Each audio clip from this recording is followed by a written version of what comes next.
Hello friends, আমি তনুশ্রী। আমার রান্নাঘরে আরেকটা রেসিপি নিয়ে দেখানোর জন্য আপনাদের সবাইকে জানাই ফ্রেন্ডস স্বাগত। আশা করি আপনারা ভালোই আছেন। আপনাদের ভালোবাসা ভগবানের আশীর্বাদে ফ্রেন্ডস আমিও ভালো আছি। আজকে রেসিপিটা ফ্রেন্ডস একটু অন্যরকম। আজকে একটুখানি পিঠের রেসিপি দেখাতে চাইছি ফ্রেন্ডস আপনাদের কাছে। পাটিসাপটা দেখুন রেসিপিটা তৈরি করতে আমার কি কি লাগছে ফ্রেন্ডস।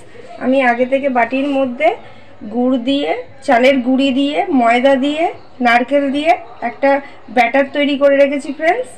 এদিকে থালার মধ্যে আগে থেকে আমি নারকেলের একটা ক্ষীর বানিয়ে রেখেছি, আর এদিকে একটা খোয়া ক্ষীর বানিয়েছি ফ্রেন্ডস। বাটির মধ্যে রেখেছি সাদা তেল আর একটা বেগুনের বোটা। ফ্রেন্ডস গ্যাস অন করে আমি একটা ননস্টিকের ফ্রাই প্যান বসিয়ে দিয়েছি ফ্রেন্ডস। ফ্রাই প্যানটা গরম হয়ে গেছে। এবার আমি এই তেলের বাটি থেকে তেল এই বোটাটার মধ্যে করে নিয়ে এরমভাবে বোটাটা দিয়ে ভালো করে চারিদিকে ছড়িয়ে লাগিয়ে নেব ফ্রেন্ডস। আগে যে ব্যাটারটা তৈরি করে রেখেছিলাম ফ্রেন্ডস, নারকেল, চালের গুঁড়ি, গুড় দিয়ে, সেটা ময়দা দিয়ে আর জল সাথে দিয়ে ভালো করে গুলে একটা ব্যাটার করেছি ফ্রেন্ডস। এবার এই যে তাওয়ার মধ্যে তেল মাখিয়ে রেখেছি, এবার এটাকে গোলা রুটির মতন দিয়ে নেব। হাতা দিয়ে পুরো গোল গোল করে নেব ফ্রেন্ডস।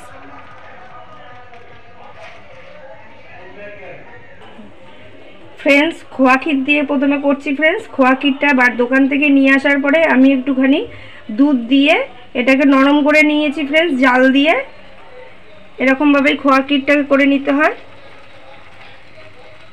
এক ধারে একটুখানি খোয়া ক্ষীর দিয়ে নিলাম ফ্রেন্ডস। রোলের মতন করে পুরোটা মুড়িয়ে নেব। এরকম করে আস্তে আস্তে করে করতে হবে ফ্রেন্ডস।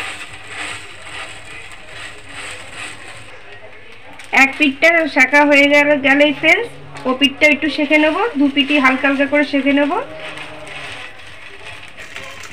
ফ্রেন্ডস। এ পিঠে ও পিঠ করে সেঁকা হয়ে গেছে ফ্রেন্ডস। তৈরি হয়ে গেছে পাটিসাপটা। পাটিসাপটা পিঠেও তৈরি করতে ফ্রেন্ডস বেশিক্ষণ লাগে না, কিন্তু তার জন্য প্রস্তুতিটা নিতে বেশ সময়টাই লাগে ফ্রেন্ডস। তৈরি হয়ে গেছে ফ্রেন্ডস। এটা আমার ক্ষীরের পাটিসাপটা তৈরি করাটা আপনাদের দেখালাম ফ্রেন্ডস। ফ্রেন্ডস তাওয়ার মধ্যে আমি তেল ভালো করে নিয়েছি, মাখিয়ে নিয়েছি। আগে থেকে যে ব্যাটারটা গুলে রেখেছিলাম আবার ওরকমভাবে ব্যাটারটা দিয়ে দেবো ঠিক রুটির মতন করে। নারকেল আর গুড় দিয়ে ফ্রেন্ডস কড়াইয়ের মধ্যে আমি অনেকক্ষণ ধরে নাড়াচাড়া দিয়ে এই নারকেলের একটা পুর বানিয়ে নিয়েছি ফ্রেন্ডস।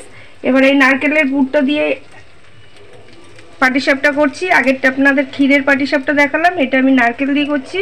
যেহেতু আমার বাড়িতে অনেকে ক্ষীরেরটা পছন্দ করে না, তাই জন্য আমি নারকেলেরটাও করে নিলাম একসাথে।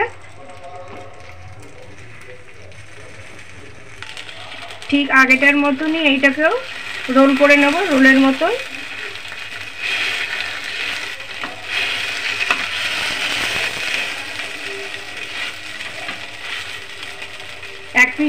এক পাশটা ভালো করে একটু লাল লাল হয়ে গেলে ফ্রেন্ডস উল্টো দিকটা এরকম উল্টে দিতে হবে।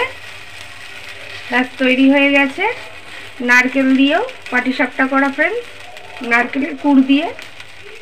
এবার আমি এটাকে নামিয়ে নেব ফ্রেন্ডস। দেখুন প্লেটে সাজানো হয়ে গেছে পিঠে পাটিসাপটা। নারকেল দিয়েও করেছি, নারকেলের পুর দিয়ে ফ্রেন্ডস, আর ক্ষীর দিয়ে। যদি ভালো লেগে থাকে তাহলে একদিন আপনারা বাড়িতে করে দেখতে পারেন ফ্রেন্ডস। আর ব্যাটারটা করেছিলাম আমি ময়দা দিয়ে আর চালের গুঁড়ি দিয়ে। আপনারা ময়দা সুজি দিয়েও করতে পারেন ফ্রেন্ডস। যদি ভালো লাগে তাহলে একদিনকার রেসিপিটা করে দেখবেন আমার এরকম এই মতন। যদি ভালো লাগে তাহলে ভালোবেসে প্রতিদিনের মতন আবদার করব আপনাদের কাছে একটা লাইক, শেয়ার, সাবস্ক্রাইব করে দেবেন ফ্রেন্ডস। Thank you.